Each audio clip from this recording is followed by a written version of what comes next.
shit. I probably deserve that. Okay, great challenge this week, going on the road. 4-win football team just like us at Seattle, a place that I've been before. We've coached in games there before. It's a great atmosphere in our league. It's a challenge dealing with that crowd noise, and it's a good football team. It's a Pete Carroll football team, so you know they're well coached, play with great energy. Offensively, I think they're doing a really nice job. Gino does a really good job in Coach Waldron's offense. He's taking care of the ball. They run it really well. I think Walker's a really talented running back. We've seen some good ones so far, and he's right up there. He makes you miss at a incredible rate. Good tight end, very good wide receivers, a ton of keepers and boots, play action, so you have to be on point. Defensively, again, Coach Carroll, Coach Hurt, it's a lot of what they've done for a long time, which is play sound defense, play physical up front. Bringing Bobby Wagner back, I think, makes a huge difference, as you can imagine. Great player, physical on the back end. So really good defense. Got to be about our business. And then special teams. Well coached, good return game, good coverage game. So we really have to have a good week of practice to get ready for what I think is a really good football team. So we're excited about that challenge. With Deshaun, PJ's going to start this week. Deshaun's going to focus on his rehab.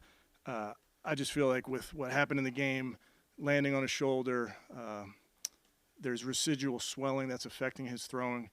I think it's the best thing for him to rest this week and focus on the rehab. And, as I've told you guys, I will always make what I think are the best decisions for our football team, for Deshaun, and I feel like this is the best decision for this week. But with that, I'll take any questions. Kevin, it's now been described as a 4 to 6 week injury. Shouldn't you guys have put him on the IR at the start? Yeah, I would just tell you, Tony, as you know, we make decisions based on the information that you have every day. You guys have heard me say day to day, and I just think that's based on, the player, how he's feeling, the information with the injury, all those things. But you're just trying to make the best decision you can. Last Sunday a setback then? Did he have more damage, or was there?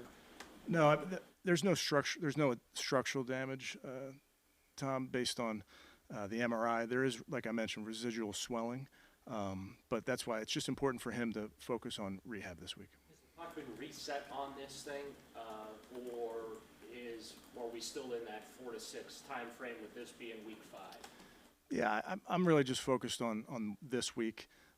He's trying like crazy. This is not for lack of effort. He's making every effort he can to be out there. But with the hit he took, I just felt like, and with the swelling, makes the most sense to focus on rehab this week. And then he'll be out there as soon as he's ready. Was there any misdiagnosis from the very beginning? Because up until now, he's been day-to-day for quite a long time. Yeah, I would just tell you, every injury, you take in information every single day. So in that way, you're day-to-day. He's going to focus on rehab this week, but throughout his rehab, you're going to continually find out every single day how he's feeling, how he's progressing through it. Prior to the hit, did he look like himself to you mechanically? It didn't, what do we know, but it didn't look like the same Deshaun even before that hit. Yeah, he was progressing in the right direction, was able to practice last week, but just I felt like with that hit, I just didn't like that right on the shoulder, and then coming out of it with swelling, I just did not feel like that would, put him in his best spot to practice this week. So that hit, he would have finished the game and he'd still be. Yeah. The conversation to rest this week. Yeah, I talk to Deshaun every day. Like I mentioned to you guys, it's he wants to play very badly. He also knows that rehab is the decision this week, and but he's going to do everything he can to support his teammates. He's a captain of the team. He provides great leadership, so he wants very badly to play. But just this week, it makes sense to focus on the rehab. How important is it to have PJ know that he's the starter from Wednesday when you get out there for the first moment of practice, and making sure that he's getting his timing and everything down. Yeah, kind of like we've talked about this before, Mary Kay. Sometimes as a backup you get that amount of lead time. Sometimes you don't, and that's just life in the big city when it comes to backup quarterbacks. So, he'll prepare like he always does. Dorian will prepare like he always does. But PJ will start this week. When you say there's residual swelling, that's affecting the mobility and his ability to make normal throws. Is that the biggest issue with what's going on? I don't have my doctor's hat on, but yes, I mean that's affecting how he's throwing the ball with that swelling. Deshaun won't practice this week, but could practice next week. Yeah, I'm focused on this week. So today he won't practice. This week he will not practice. He will continue his rehab throwing this week. When Andrew talked to us at the bye week, he said, it seemed like everyone was optimistic, that no one thought that this was going to be a long-term thing. I guess, when has that changed, and when has it become, a longer-term thing than everyone initially anticipated? Yeah, I just think these are injuries. This is our quarterback. It's a shoulder injury, so you're taking in information every single day. Again, I can't tell you how much time Deshaun has spent trying to get back, but we'll continue to just make the smart decisions for our football team for him. But it's just that's injuries. You just have to go with the information that you have. Has surgery ever even been discussed? Is that any kind of an option or anything? There's nothing in there that needs to be repaired? Correct. Work with PJ Walker and even Dorian when he's going through this rehab process, and how much of an impact does that have on the game prep? Yeah, that quarterback room, Cam, I'm so impressed with those guys. I've been in a lot of those rooms. This one, they really support each other. They push each other. Game day, they're there for each other. And I think that's the point of playing football, playing offensive football, defense, you name it. But you need each other. You need your coaches in that room. You need that support. And I think Deshaun provides a great amount of that to those guys. Last year when Jacoby was here, you had to play a different style of offense with him than with Deshaun. And now, this year, do you feel with PJ you're still able to play the same style of offense, or do you feel like you have to kind of do a little bit what you did with Jacoby last year and peel some things back? I think every quarterback's different. I think if you're worth your salt as a coach, you do what your quarterback does best.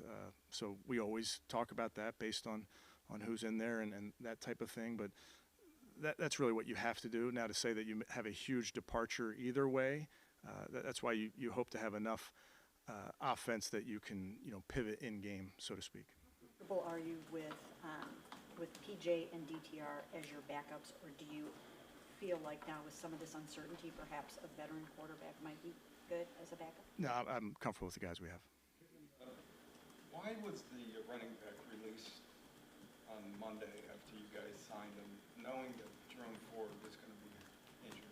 Yeah, those are all things that you do, Tony, with your roster. You have to manage it based on injuries, people that are coming back. So You do anticipate having 3 running backs out? I do. Are those 2 auditioning now in the practice squad, or do you know who it'll be? Yeah, I do know, but you'll see later in the week. Of what you saw from Seattle on tape. When they're at their best, what does that look like to you, and what's concerning? Yeah, they're really good. The tape is impressive. I think from when you're playing them, and particularly when you're playing them at Seattle, their defense feeds off their crowd. I think Carolina had 8 false start penalties in that game.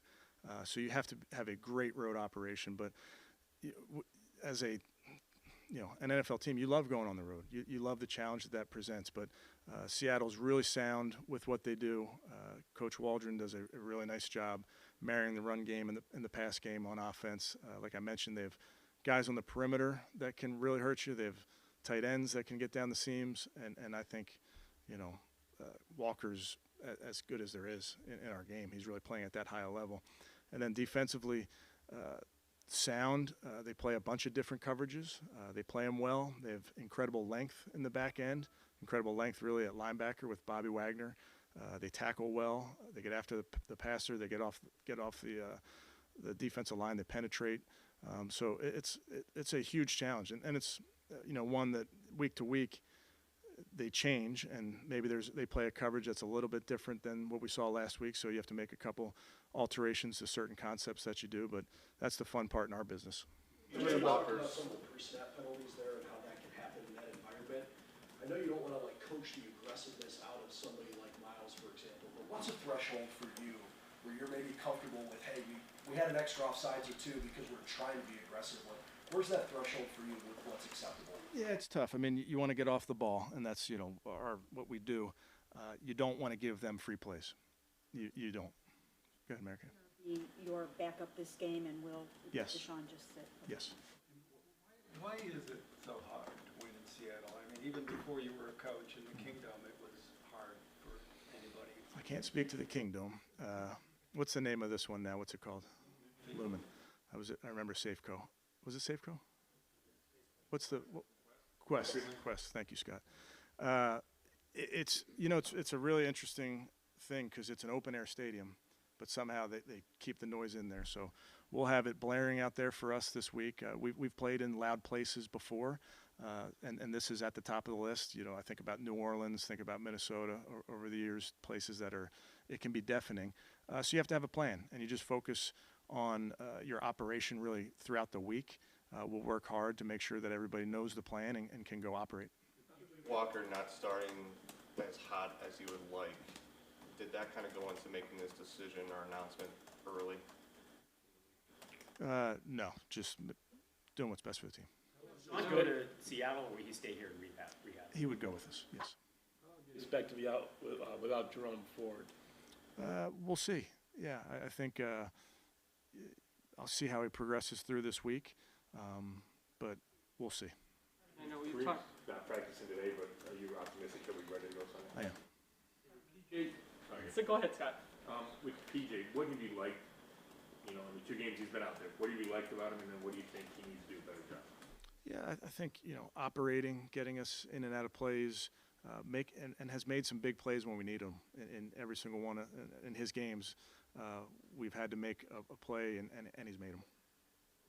A lot about Miles and Dustin the last few days, but for them both to be Player of the Week honors in the AFC, and it's the first time since '94 that the Browns have had 2 in 1 week. Just talk about that. Well, very well deserving. So whoever votes on that, they got this one right. Dustin's been awesome. I enjoy having him around. Good person, fits really well with our team. He was a game captain last week. The guys made him a game captain, and then he came through and played like that, kicked like that. And then Miles, I mean, yeah, I'm running out of, you guys are the wordsmiths. He's doing things that not many humans can do. How much is Dustin showing that he can consistently make those 50 plus, especially beyond, 54 and beyond? How much has that adjusted, altered your play calling, your approach to drives?